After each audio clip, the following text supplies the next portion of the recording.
Hello, everybody. I'm Dr. Saurav Narula, and you're watching the Brew Talks with Saurav. आज मेरे साथ है निकुंज गुप्ता, जो एक बहुत ही छोटी सी एज में एक बहुत अच्छे वेल्थ मैनेजर बन गए हैं.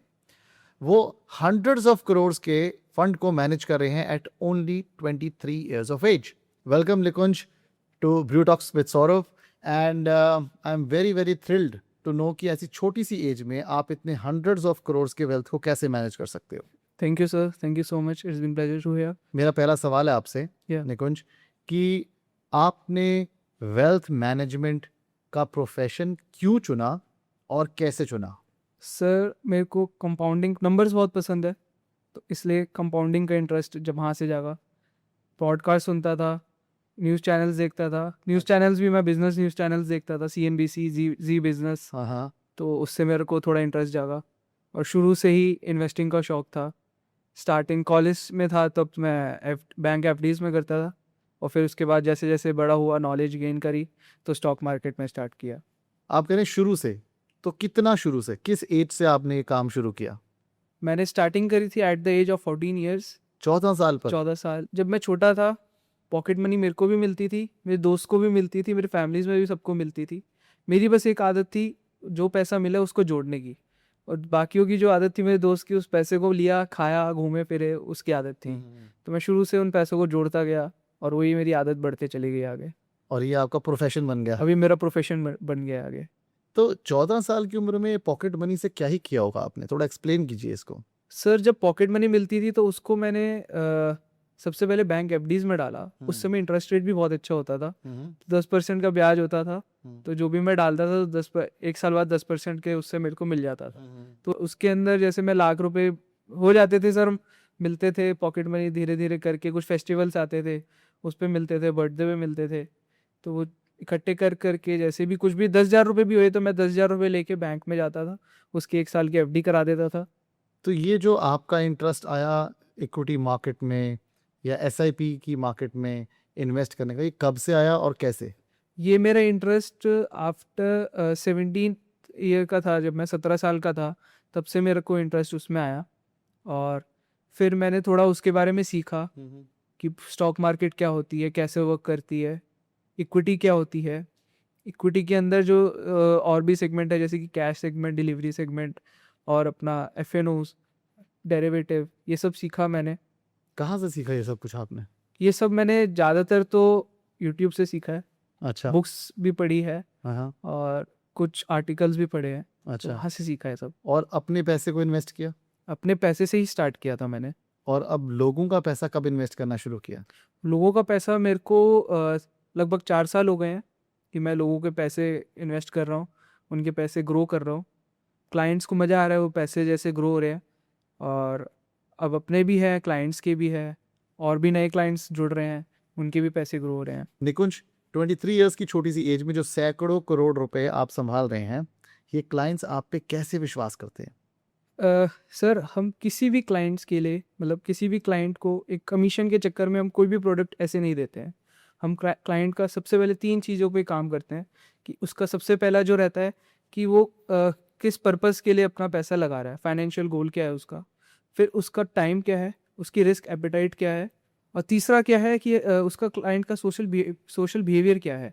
तो हम 3 जब तक पैरामीटर्स को जज नहीं कर लेते, उसको कंपेयर नहीं कर लेते, उसके बिना हम किसी भी क्लाइंट का फंड कहीं पे भी इन्वेस्ट नहीं करते हैं. सो आप जो स्ट्रैटेजी बनाते हैं वो स्ट्रैटेजी इस बेसिस पे होती है कि उनका सोशल बिहेवियर कैसा है, उनका रिस्क का एपेटाइट क्या है, उनके फाइनेंशियल गोल्स क्या है. हाँ जी. तो इसके लिए आपको कितना समय लग जाता है किसी की प्रोफाइल को समझने के लिए. सर हम क्लाइंट के पास जब जाते हैं, जब हमारे पास ये पूरा आ जाता है, हम क्लाइंट से जब तीनों चीज़ें उनकी पकड़ लेते हैं, अच्छे से करते हैं, फिर हम एक पैरामीटर से हम प्रॉपर एक चार्ट शीट बनाते हैं कि हमारे को इस क्लाइंट के लिए ये वाला फंड देना चाहिए, SIP में इतना पैसा डालना चाहिए, म्यूचुअल स्टॉक मार्केट में इतना डालना चाहिए. तो हम उस हिसाब से क्लाइंट को बनाते हैं, क्लाइंट को प्रोडक्ट्स पिच करते हैं, और हम इस चीज़ के लिए कम से कम 2 से 3 दिन लेते हैं. पहली मीटिंग में ये हम नहीं कहते कि हाँ भाई हम जा रहे हैं और हमारा पहली मीटिंग में ही हम आपको बेच के आएंगे प्रोडक्ट. 2 से 3 दिन लेते हैं, उसके बाद आपको हम प्रोडक्ट सजेस्ट करते हैं. अगर क्लाइंट को वो अच्छा लगता है तो फिर क्लाइंट हमारे साथ जुड़ता है. निकुंज जी, यूजुअली कितना रिटर्न ऑन इन्वेस्टमेंट हम एक्सपेक्ट कर सकते हैं in share market. Sir market Nifty हम जब लेते हैं, निफ्टी हर साल 12% से 13% के आसपास मूव करता है। जी। सपोज करो अब लास्ट 2 ईयर से निफ्टी नेगेटिव रिटर्न में है, अभी मार्केट में पैसा नहीं बना है, मगर अब जिस दिन जब भी मार्केट यहाँ से एक बुल रन के लिए जाएगा तो वो पहले 2 साल के भी कवर एक इसी साल करेगा। तो मोस्टली अब इस साल जो है इस साल ना भी हुआ, अगर अगले साल हुआ तो पहले 12% और पहले के 12% वो सब कवर करके फिर आगे बढ़ेगा। 12 से 13% एक एनुअल रिटर्न रहता है निफ्टी का। तो जो लुभावने नंबर्स दिए जाते हैं उसका क्या खेल है? कहीं कहीं बार बताया जाता है जी 25% तक रिटर्न आ जाएगा, 30% तक रिटर्न आ जाएगा। सर रिटर्न्स जो है, जो रियलिस्टिक रिटर्न्स जो है वो असल में 12 से 13% है। जैसे कि आपने बताया कि कुछ लोग कमेंट करते हैं कि हाँ भाई हम 45% 40% भी रिटर्न आया है, आते हैं रिटर्न। जितना ज़्यादा रिटर्न होगा उतना ज़्यादा रिस्क होगा। आपकी एपिटाइट कितनी कि आप कितना रिस्क ले सकते हो, उसके बेसिस पे देखा जाता है कि हाँ भाई इतना रिटर्न आ सकता है। जी। अगर आप स्मॉल कैप में देखते हैं, उसके अंदर रिटर्न और रिस्क दोनों बहुत ज़्यादा है। जब वो चलते हैं तो वो सबसे ज़्यादा रिटर्न देते हैं, और जब वो गिरते हैं तो सबसे ज़्यादा गिरते भी वही हैं। जब हम क्लाइंट के लिए एक पोर्टफोलियो डिसाइड करते हैं तो हम एक मेक श्योर करते हैं कि उनका जो पैसा है वो एक जगह ना हो, अलग अलग डाइवर्सिफाई हो, ताकि मार्केट जैसे भी परफॉर्म कर रही है, under perform out perform, client को एक स्टेबल रिटर्न मिलता रहे। निकुंज जी, अगर ये 12 से 13% की ही रिटर्न है तो हम अपने धंधे में इससे ज़्यादा बना लेते हैं अपने बिजनेस में, तो हम फिर इन्वेस्ट क्यों करें? बिजनेस के अंदर 3 चीज़ें चाहिए होती है। सबसे पहला है समय, पैसा और स्किल। और इन्वेस्टिंग के अंदर आपको सिर्फ एक चीज़ चाहिए कि आपका एक ट्रस्टेड वेल्थ मैनेजर हो, जो आपके पैसे को अच्छी तरह से इन्वेस्ट करे और आपके पैसे को काम पे लगाए, ना कि आपको। बिजनेस के अंदर आप काम करते हो, इन्वेस्टिंग के अंदर आपका पैसा काम करता है। आप सोते हुए भी पैसा कमा सकते हो। तो मुझे ये बताएं निकुंज, जब आपके पास क्लाइंट्स आते हैं तो आप एसआईपी में इन्वेस्ट करवाते हो, इक्विटी में कराते हो, डेट फंड में कराते हो, ये स्ट्रैटेजी है क्या? जैसे मैंने आपको पहले बताया कि मैं और मेरी टीम एक जगह, हम क्लाइंट की अप्रोच पकड़ते हैं कि हमें पैसा लगाना कहाँ पर है, क्लाइंट का मोटिव क्या है पैसा लगाने के पीछे।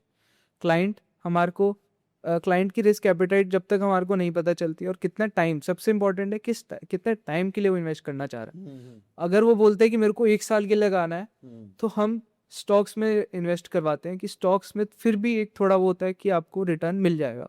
म्यूचुअल फंड के अंदर क्या होता है कि आपको मिनिमम 5 साल तक पैसा आपको रखना पड़ता है। ज़रूरी नहीं है रखना पड़ता है, मैं मानता हूँ कि 5 साल तक रखना ज़रूरी है, क्योंकि आपका जो वेल्थ है वो कंपाउंड नहीं होगी। आप सोचो कि 1 साल के अंदर आप एक एसआईपी कर रहे हो, उससे वेल्थ नहीं क्रिएट हो सकती है। आपकी वेल्थ क्रिएट होगी जितना आप लंबे समय तक पैसा आप डालेंगे तब तक। कौन से फाइनेंशियल गोल्स होते हैं जो अक्सर क्लाइंट्स के पास होते हैं, जिन्हें आप सेटिस्फाई कराते हैं या पूरा कराते हैं?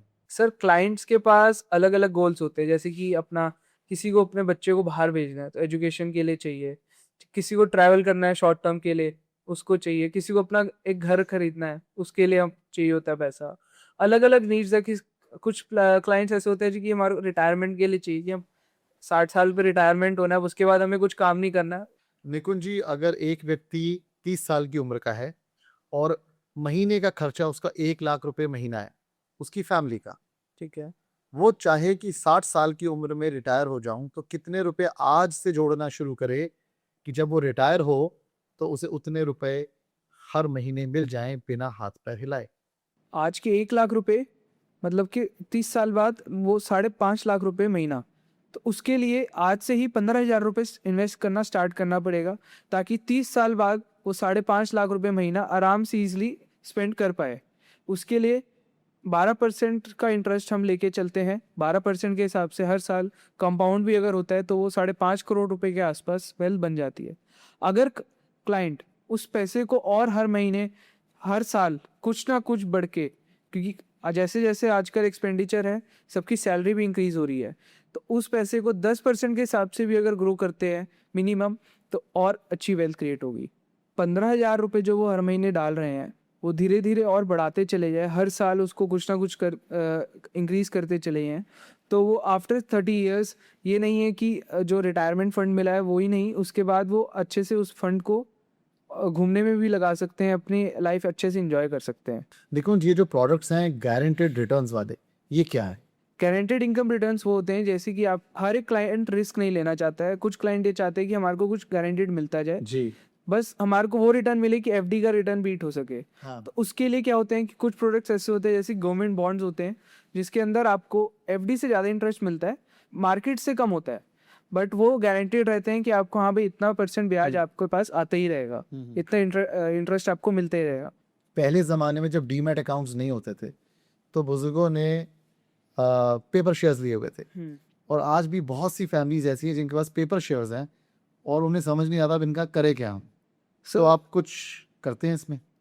जैसे सर 1990s में जितने भी शेयर ट्रेडिंग होती थी वो सिर्फ फिजिकल फॉर्म में होती थी। शेयर सर्टिफिकेट्स मिलते थे, उसके थ्रू ही पेपर ट्रेडिंग होती थी, जी। बाय एंड सेलिंग उसी के उसमें होती थी। फिर अब जैसे जैसे डिजिटलाइजेशन आया, डीमैट अकाउंट्स खुले, लोगों को पता ही नहीं है कि फिजिकल शेयर्स क्या होते हैं, बस उनके अलमीराज में रखे हुए हैं, उनकी फाइल्स में रखे हुए हैं, बट उनकी रियल वेल्थ असली उसी में ही है कि फिजिकल शेयर्स की जो आज की वैल्यू है वो बहुत ज़्यादा है। क्योंकि पहले जो शेयर्स होते थे वो फेस वैल्यू 10 के हिसाब से होते थे, फेस वैल्यू के हिसाब से ट्रेड करते थे, और जो उनका प्राइस होता था वो ज़्यादा नहीं होता था, हद से 100-200 रुपये के आसपास में ट्रेड होते थे। आज वही शेयर कम से कम 2-2 हज़ार 3-3 हज़ार रुपये के भी पहुंच रखे हैं।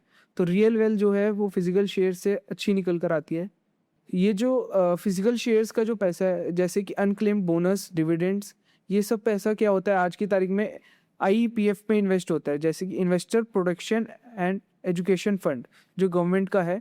इसके अंदर जितने भी आपके फिजिकल शेयर्स हैं, जो भी आपका अनक्लेम्ड डिविडेंड बोनसेस हैं, वो सारे आपके वहाँ पर होते हैं। वहाँ से रिक्लेम करना पड़ता है हमारे को, ताकि वो शेयर्स हमारे डीमैट में आए और ट्रेड कर सकें। ये हमारी एक सबसे यूनिक सर्विस है जो हम प्रोवाइड करते हैं। इसमें थोड़ा टाइम जरूर लगता है, बट हाँ, आपकी जो जितना आपकी जो छुपी हुई वेल्थ है वो आपकी यहीं से निकल कर आती है। सो मार्केट में तो बहुत से स्टॉक ब्रोकर्स हैं, बहुत सी वेल्थ मैनेजमेंट कंपनीज हैं। Why should somebody come to you and not somebody else? Sir और भी बहुत सारे ब्रोकर्स हैं। आजकल डिस्काउंट ब्रोकिंग एक बहुत ज़्यादा सबसे ज़्यादा फेमस है, बट हम ब्रोकर में क्या है कि हम सिर्फ कमीशंस के लिए नहीं काम करते हैं, हम वेल्थ के लिए काम करते हैं। क्लाइंट की वेल्थ कैसे ग्रो होगी, कैसे क्लाइंट का पैसा बनेगा, उस पर हम काम करते हैं। एक ही प्रोडक्ट हम नहीं देते हैं किसी को भी, जैसे भी मैंने पहले आपको बताया, हर क्लाइंट के लिए एक अलग अलग प्रोडक्ट है, हर की अलग नीड है, तो उसके हिसाब से प्रोडक्ट रहता है। हम प्रोडक्ट्स को अच्छे से उनके हिसाब से उनको गाइड करते हैं कि कौन सा प्रोडक्ट उनके लिए है। हम डिस्काउंट ब्रोकर्स से इसलिए थोड़ा ज़्यादा बेहतर रहते हैं कि एक ही प्लेटफॉर्म पर आपको सारी सर्विसेज मिल जाती है, जैसे कि equity, future and option derivatives, mutual funds, PMS, other investment products, insurance. Investors के मन में सबसे बड़ा फियर क्या होता है जब हम शेयर मार्केट में इन्वेस्ट करते हैं? तो इन्वेस्टर्स के मन में सिर्फ एक ही फियर होता है, वो है कि मेरा पैसा डूबेगा तो नहीं। ये सबसे बड़ा फियर होता है कि मेरा पैसा किसी स्टॉक पे मैंने लगाया, वो ख़त्म तो नहीं हो जाएगा। क्योंकि स्टॉक मार्केट के अंदर जब पैसा लगता है वो आपका एक गारंटेड नहीं लगता है, रिटर्न गारंटेड नहीं होता है। जब भी कोई स्टॉक, अगर गलत स्टॉक उन्होंने परचेज कर लिया, हो सकता है वो 50% भी गिर जाए, मगर कभी अच्छा स्टॉक ले लिया वो 200% भी बढ़ जाता है। तो इन्वेस्टर का एक फियर रहता है कि हाँ मेरा पैसा ये डूबेगा तो नहीं। बड़े बड़े इन्वेस्टर्स होते हैं, उनका भी पैसा डूबता है। 10 में से 10 शेयर नहीं चलते हैं, 10 में से 8 शेयर 7 शेयर ही पैसा बना के देते हैं। 2 से 3 स्टॉक्स ऐसे होते हैं जो डूबते हैं। ये सोशल मीडिया पे इन्वेस्टमेंट का बहुत सा ज्ञान बट रहा है, व्हाट्सएप ग्रुप्स पे भी आ रहा है। डू यू थिंक वो रिलायबल है? उसके थ्रू हम इन्वेस्टमेंट्स कर सकते हैं? सोशल मीडिया के अंदर जो है कि काफ़ी सारे आजकल वो बन गए हैं कि हमने इतना प्रॉफिट कमाया, हम इतना करा, मगर वो क्या है कि यंग जनरेशन्स को ये दिखाया जा रहा है कि हाँ भी स्टॉक मार्केट में इतना पैसा बनता है। जी। बट सर वो कुछ पैसा कुछ रियल भी है और कुछ फेक भी है। जो रियल बंदा होता है वो मोस्टली अपना कभी शो ऑफ नहीं करेगा कि मैंने इतना पैसा बनाया है। और जो आजकल जैसे कि आप देख रहे हैं दुबई में काफ़ी सारे ट्रेडर्स चले गए हैं और वहाँ पे जाके वो ट्रेडिंग करते हैं। यहाँ पे लोग काफ़ी उनसे सीखते हैं, इंस्पायर होते हैं, बट वो रियल नहीं है सर। सिर्फ जो सेबी रजिस्टर्ड एनालिटिक्स है उन पे आप फोकस करें, वो थोड़ा एक रिलायबल सोर्स होते हैं। This is a nice thing. आपका कहना है कि सेबी रजिस्टर्ड एनालिस्ट के ऊपर ही हमें विश्वास करना चाहिए। हाँ जी। ऐसे ही रैंडमली जो सोशल मीडिया पे, व्हाट्सएप ग्रुप पे हमें टिप्स आ रही हैं, उसको नज़रअंदाज कर देना चाहिए। ज़रूर कर देना चाहिए। वो सर कुछ कुछ चंद पैसों के लिए अपने लिए वो करते हैं, वो सब्सक्रिप्शन मॉडल पे अपना वो एक वो निकालते हैं। आपको 2 स्टॉक वो रिकमेंड कर देंगे जिससे आपको पैसा बनेगा। तीसरी बार आप खुद जाएँगे उनसे स्टॉक की टिप माँगने, तो वो आपको अपने सब्सक्रिप्शन मॉडल दे देंगे जी कि आप इतने महीने आप हमारे को दीजिए, जी तो हम आपको स्टॉक प्रोवाइड करेंगे। निकुंज जी, टेक्नोलॉजी इतनी ज़्यादा अवेलेबल हो गई है कि शेयर ट्रेडिंग करना अब हर इंडिविजुअल खुद भी कर सकता है। और तो व्हाई नॉट वो खुद कर ले और आपके साथ क्यों अटैच हो, या किसी भी वेल्थ मैनेजर के साथ क्यों अटैच हो? स्टॉक मार्केट के अंदर जब भी हम पैसा लगाते हैं वो एक फुल टाइम जॉब है। वो आप सोचो कि आप जॉब करते करते आप उसके अंदर पैसा लगा लोगे और कमा लोगे, तो आप नहीं कमा पाओगे, आप पैसा गवाओगे। हाँ क्योंकि स्टॉक मार्केट के अंदर जब पैसा लगता है वो ट्रेडिंग के उसमें करते हैं। आप डेली चार्ट्स नहीं देख सकते। एक बिजनेसमैन या जॉब जॉब प्रोफेशनल कोई अपना जॉब पे काम करते हुए या कुछ काम करते हुए अपना नहीं देख सकता कि चार्ट पे वो कैसे करे, कि कब स्टॉक में बाय करे, कब ऐसे लेट हो जाए। आज की तारीख में मार्केट इतना वॉलेटाइल है, आप बिल्कुल भी उसके अंदर ये नहीं है कि आपने डाल दिया, पैसा डाल दिया और आपका जो पैसा है, जो भी आप चार्ट देख रहे हैं, जो भी स्टॉक आपने लिया है, वो आपका ये नहीं है कि वो बढ़ता चला जाएगा या गिर जाएगा। हमारे जैसे जो वेल्थ मैनेजर्स हैं, वो मार्केट के स्टॉक मार्केट के अंदर मैक्रो एंड माइक्रो इकोनॉमिक्स की स्टडी करते हैं, तभी वो पैसा लगाते हैं। तभी इसलिए वेल्थ मैनेजर्स की एक अलग अहमियत है। निकुंज, आप अपने आप को इस मार्केट में कैसे अपग्रेड करते हो नॉलेज के पॉइंट ऑफ व्यू से? सर मैं काफ़ी सारे सेमिनार्स अटेंड करता हूँ, पॉडकास्ट देखता हूँ। अभी रिसेंटली मैंने एक सेमिनार अटेंड किया था जिसके अंदर मैं रामदेव अग्रवाल सर से मिला था, विजय गेडिया सर से मिला था। तो उनकी एक बात मेरे को बड़ी अच्छी लगी। वो लोग कभी भी मार्केट के अंदर किसी भी स्टॉक का प्राइस नहीं देखते हैं, वो लोग मार्केट कैप देखते हैं कि मार्केट उस स्टॉक की कितनी मार्केट कैप है, उस हिसाब से वो इन्वेस्ट करते हैं। जितने भी बड़े इन्वेस्टर्स हैं कभी भी उनको स्टॉक प्राइस नहीं पता होगा, उनको सिर्फ मार्केट कैप याद होगी कि हमने इस मार्केट कैप पे हमने ये वाला स्टॉक लिया था, आज उसकी मार्केट कैप इतनी है। तो वो परसेंटेज गिनते हैं, और हम लोग क्या करते हैं कि हम लोग स्टॉक प्राइस देख के उसको वो देखते हैं। तो रियल वेल्थ तभी उनकी बन पाई ताकि वो मार्केट कैप देख के उन्होंने स्टॉक चूज किया। जैसे कि एट्थ वंडर है हमारा कंपाउंडिंग, तो ऐसे फिर वो कंपाउंडिंग बढ़ती है। Thank you Nikunj for coming over, it was a pleasure having you over. And ये बहुत अच्छा पॉडकास्ट रहा। मुझे बहुत नॉलेज मिली कि कितने उम्र में कितनी इन्वेस्टमेंट करनी चाहिए ताकि इस उम्र में या उस उम्र में जाकर हमारे को क्या मिल सकता है। Thank you so much. Thank you so much sir, हाँ। आपने मुझे बुलाया और मौका दिया। Thank you so much.